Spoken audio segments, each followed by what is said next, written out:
Welcome to this Zentangle Quickie. My name is Heather Hartwick Gladden. I'm a certified Zentangle teacher.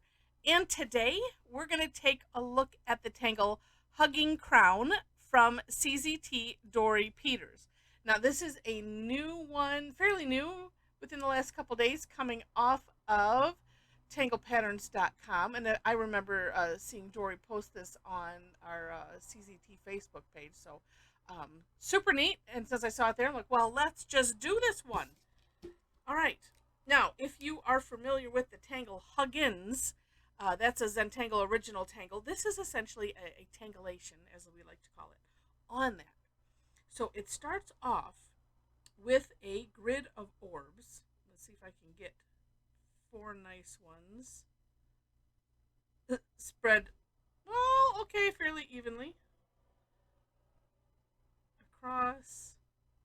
Then we'll come down. Yep.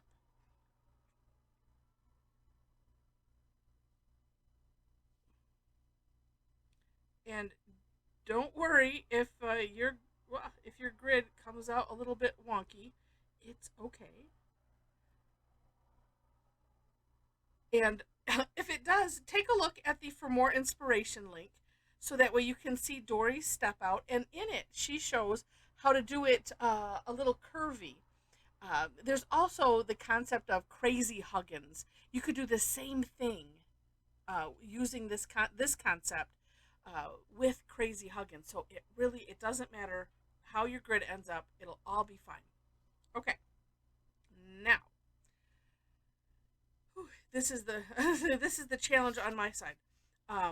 If you are good at doing, we'll call it either a bracket or an onion dome, whichever way you want to think about it. And that is this. So I flipped it over here so I can show you. It's this, like that. I find taking a little pause in the middle seems to help. But this is essentially two S type shapes, one going the right way, one going the opposite way, and just meeting up in the middle. So however it works for you to do that, whatever way that it helps you, then great. Now, one thing I would also point out is we still want to use the take off and land.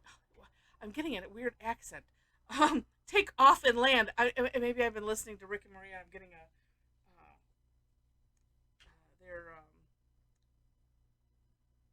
Rhode Island, Massachusetts accent or something. I don't know in my head. All right. Anyway, so we're going to use the take off and land concept. And so that is, we're going to trace over just a little bit of this orb on the outside. And that's the takeoff. And then when we land, we do the same thing on the outside of the orb below it. All right, so we'll just do it. And I'm going to go to the outside here. It didn't take too much of a pause, but you see. All right, and then this one also, like Huggins, we're going to alternate. So this one I have pointing to the outside or to the left. This one is going to point to the right. Make sure to have your hand be comfortable so you can do this the best you can. Like that one is better. All right, and then we'll come down here. Like so. All right. Now, on my version of the step out, I decided to pause here and leave that just as the one box because I wanted you to be able to really see, okay, here's what we're doing. We're going, we're alternating and we're kind of coming down in this, in this column. Well, I suppose unless you're doing it this way, then it can be a row. Whatever floats your boat, it's okay. Tomato, tomato. And then what happens in the subsequent columns or rows, whatever way you want to think about it, is we're going to go the opposite direction. So this is pointing to the left, so then this one is going to point to the right.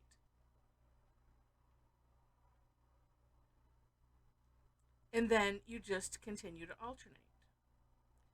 And for whatever reason, my hand, this is why the pause I think is helping me because my hand is wanting to do something completely different. when I get past here, it's like maybe my head is thinking or my hand is thinking cadent or something. I don't know.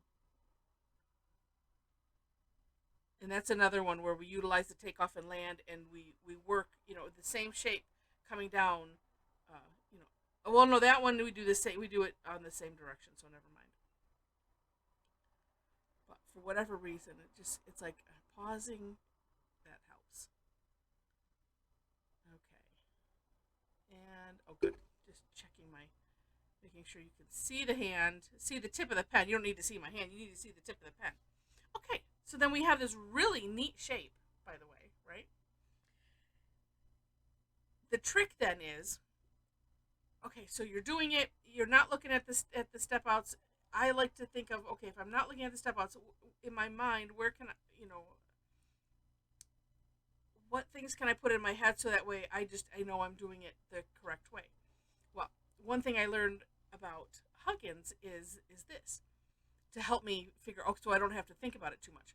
We never in Huggins, and we won't in this one either. We're not going to cross this line here. We're not going to cross any lines. So if I was to do this on the top, I would be crossing that line and this line. So we're not going to do that. We're going to come in, and apparently I'm going to do it from this direction. We're going to come in the inside, like that. So we're not crossing anything. And then once you get the first one, then it's alternating all the way home.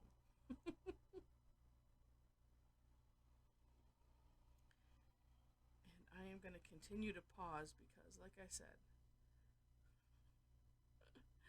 I don't know what my hand wants to do. I should just, I'll have to practice some more and just let it do whatever it wants to do and get it out of its system. And then I'll know.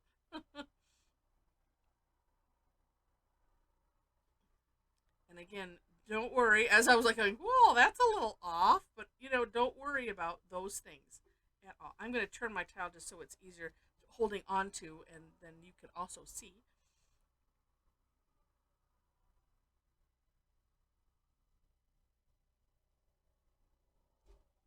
All right.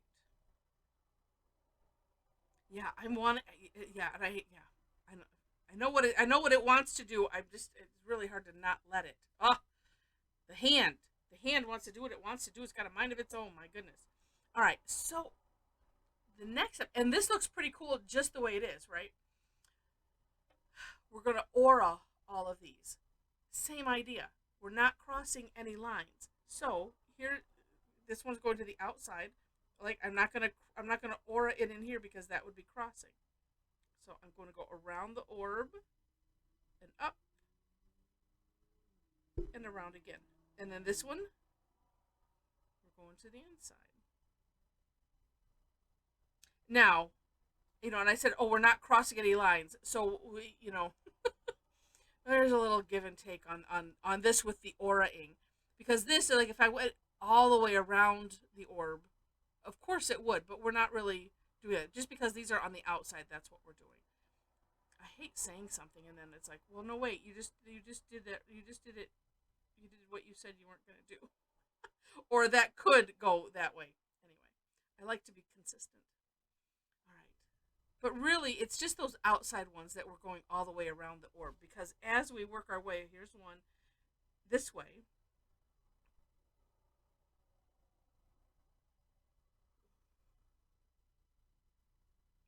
Yeah.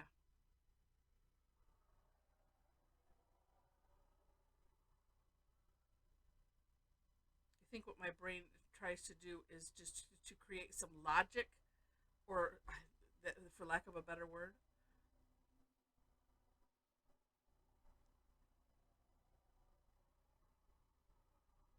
And then some days that just doesn't really work. But you get the idea. I certainly hope.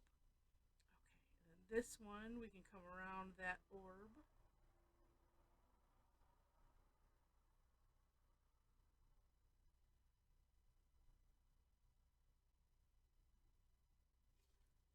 Like so. And then turn, same thing.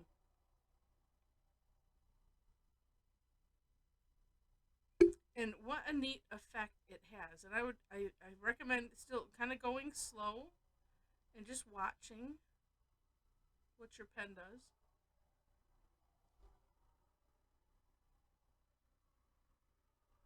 And what I love about it is the fact that even if things were looking wonky, by the time you get done with this, and then we do some shading, it, it's another case of the it really doesn't matter because it ends up looking really neat.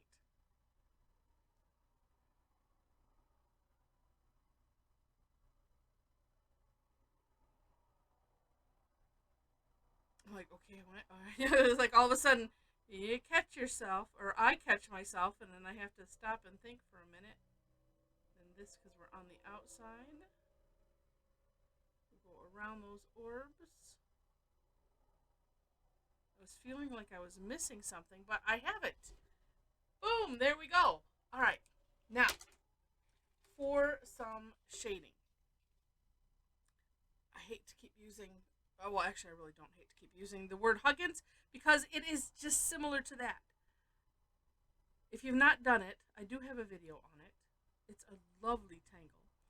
Now, what I'm doing is where these will tuck under, I'm putting graphite. And to avoid turning the tile every 2 seconds, I'm just doing the one side. Will that confuse you? It might. So I'm going to turn it 180 degrees here.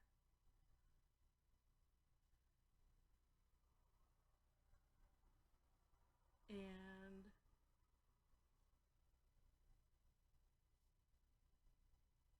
boom, boom, boom, boom. Okay. So essentially, and I'm just going to do this the one direction first. And it's really,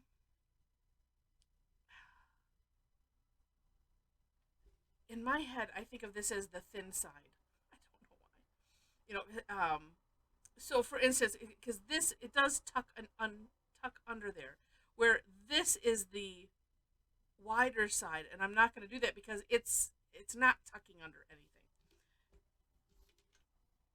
So let's just use the tortillon. We'll spread it out a little bit. And the thing with shading, if shading is a bit of a challenge for you, one of the things that we do is, number one, and put the tip of either the tip of the pencil or the tip of the tortillon, same rule, on where you want it the darkest. That's one of the things that Rick says, and that makes a lot of sense as well. So you put the tip where you want it darkest. I think of it as well as where I put it on the line that I don't want to go over. So whichever way might help you. Take it, use it, steal it. It's good. R&D. That's what we call it. Rip off and duplicate. Make it your own. Okay, and you can see the bendiness there. It's so cool. All right, now we'll do the other side. And that's why a lot of times I'll do it this way, and then I'll just turn, and then that way I'm getting all of the graphite, without turning the tile every, 2 minutes. But I don't want to make anybody dizzy, especially me. Some days I am enough. Dizzy. Oops. And then I missed one.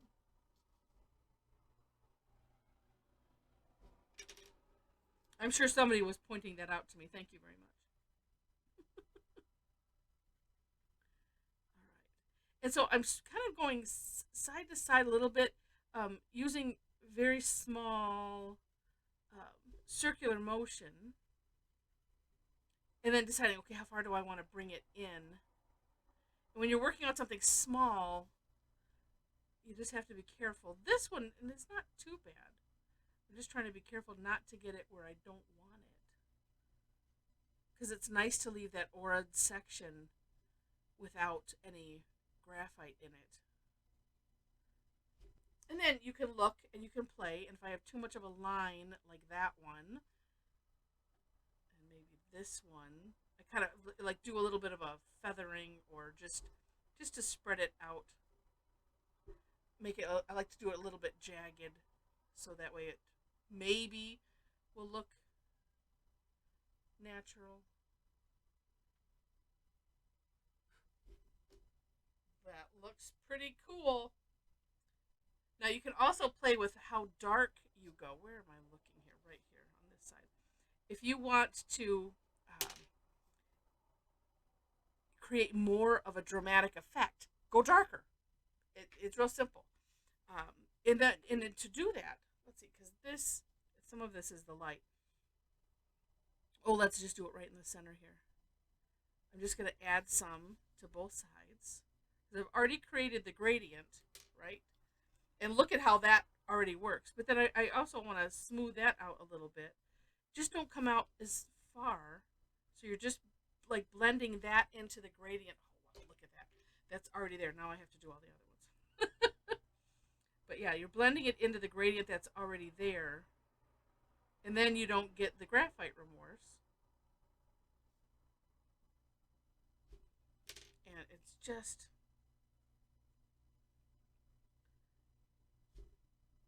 yeah. Like I said, you don't have to move it too far. You're just blending that edge of the graphite that you just placed. And yes, this time I'm doing what I was thinking before, which is to go around in a just turning it a quarter turn each time and putting the graphite where it goes. All right, so while I do this, if you are enjoying this, and I hope you are, for whatever reason, my brain has got me a little tongue-tied and flustered today. So thank you for putting up with me.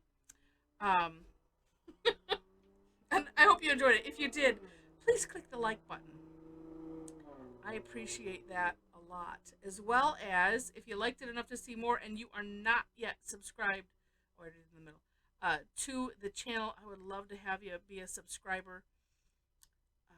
Feel free to leave comments, share it, all of that kind of thing. I appreciate any and all of those activities as it helps the algorithm stuff and spreads the word. The algorithm, it tells the algorithm, yeah, I like this. Other people that like the stuff that I do might like it too, so you should tell them about it. So there we go. All right. And I mentioned the description section where you will find links to the step outs. So I always do my own version and then link to the creator of the Tangle. Then below that, ways to connect with me if you wish. I do classes online twice a week. Oh, look at how neat that looks. And you know what? Good idea. Every once in a while, just take a minute and just look and marvel at what you did. That is such a good thing.